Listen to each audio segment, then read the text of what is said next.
সুপ্রিয় শিক্ষার্থীরা, আশা করি আল্লাহ তাআলার অশেষ মেহেরবানিতে প্রত্যেকেই ভালো আছো।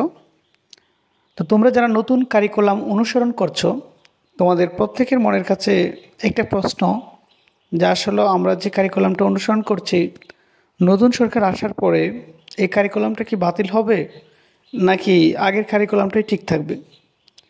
তো এই বিষয়টা স্পষ্ট করার জন্য তোমাদের কাছে একটি সমকালের একটা প্রতিবেদন আমি পড়ে শোনাবো, যে শিক্ষক কর্মচারী ঐক্য জোট গত বৃহস্পতিবার শিক্ষা মন্ত্রণালয়ের সচিব বরাবর একটা চিঠিতে নতুন কারিকুলাম বাতিল এবং পাঠ্য বিষয়ের ব্যাপক সংশোধন করার জন্য একটি প্রস্তাব পেশ করেছেন।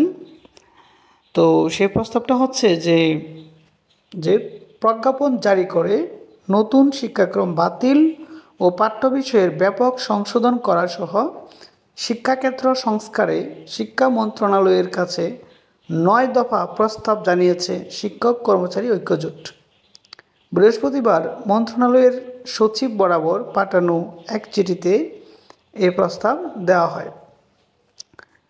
সংগঠনটির অন্যান্য প্রস্তাবগুলো হলো: নতুন শিক্ষাক্রমের জন্য রচিত পাঠ্যপুস্তক সংশোধন করে সৃজনশীল প্রশ্ন পদ্ধতির কাঠামোবদ্ধ প্রশ্ন পদ্ধতি, উপযোগী পাঠ্যপুস্তক দ্রুততম সময়ের মধ্যে প্রণয়ন করা, সব শিক্ষা প্রতিষ্ঠানের ম্যানেজিং কমিটি গভর্নিং বডি বাতিল করে অ্যাডহক কমিটি গঠন করা, পূর্ববর্তী সরকারের আমলে দলীয়ভাবে নিয়োগকৃত অধ্যক্ষ, উপাধ্যক্ষ, প্রধান শিক্ষক, সহকারী প্রধান শিক্ষক ও সকল পর্যায়ের কর্মচারীদের এমপিওর জন্য আবেদনপত্র ও তাদের নিয়োগ বাতিল করে প্রজ্ঞাপন জারি করা, শিক্ষা প্রতিষ্ঠানের বর্তমান দলীয় শপথ বাতিল করে পূর্বের শপথ চালু করা, অধ্যক্ষ, উপাধ্যক্ষ, প্রধান শিক্ষক, সহকারী প্রধান শিক্ষকের বর্তমান নিয়োগ বিধি বাতিল করে নিয়োগের ক্ষেত্রে বেসরকারি শিক্ষা প্রতিষ্ঠানের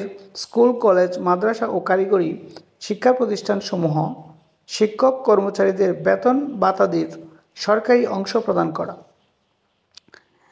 একই সঙ্গে জনবল কাঠামো সম্পর্কিত নির্দেশিকা 2010 এর মার্চ থেকে 2013 পর্যন্ত সংশোধিত নিয়োগ বিধান চালু করা, অবসর সুবিধা কল্যাণ ট্রাস্টের ভোগান্তি বন্ধ করা, অবসর সুবিধা ও কল্যাণ ট্রাস্টের কমিটি পুনর্গঠন করা এবং অন্যায়ভাবে বরখাস্তকৃত শিক্ষক কর্মচারীদের চাকরিতে পুনর্বহালের জন্য প্রজ্ঞাপন জারি করে বকেয়াসহ বেতন ভাতা প্রদানের কার্যকরী ব্যবস্থা গ্রহণ করা।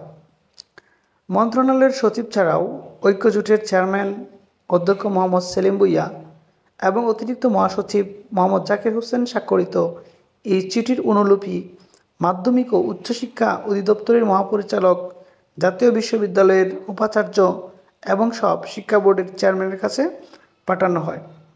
তো তোমরা এই প্রতিবেদনের মাধ্যমে অবশ্যই বুঝতে পারছো যে বর্তমান যে কারিকুলাম চলছে সেই কারিকুলামটাকে বাতিল করার জন্য যে শিক্ষক কর্মচারী ঐক্যজোট একটি প্রস্তাব পেশ করেছেন। তো অবশ্যই কোনো না কোনো একটা সিদ্ধান্ত শিক্ষা বোর্ড থেকে আসবে। তো এখন আমাদের কাজ হচ্ছে শুধু সময়ের অপেক্ষা করা এবং অচিরেই তোমরা একটা সিদ্ধান্ত জানতে পারবে যে তোমাদের বর্তমান কারিকুলামটা কি চালু থাকবে নাকি আগের কারিকুলামে ফিরে যাওয়া হবে নাকি নতুন করে আবার বই সংশোধন করা হবে। তো এখন আমাদের কাজ হচ্ছে শুধু অপেক্ষা করা, এছাড়া আমাদের কাছে অন্য কোনো কাজ নেই। তারপরে তোমাদের কাছে যে বইগুলো আছে সেই বইগুলোতে অনেক কিছু জানার আছে, তোমরা পড়ো এবং পরবর্তী সিদ্ধান্তের দিকে তোমরা খেয়াল রাখো। এরকম নতুন নতুন ভিডিও পাওয়ার জন্য অবশ্যই আমার চ্যানেলটাকে সাবস্ক্রাইব করে পাশে থাকো। ধন্যবাদ সবাইকে।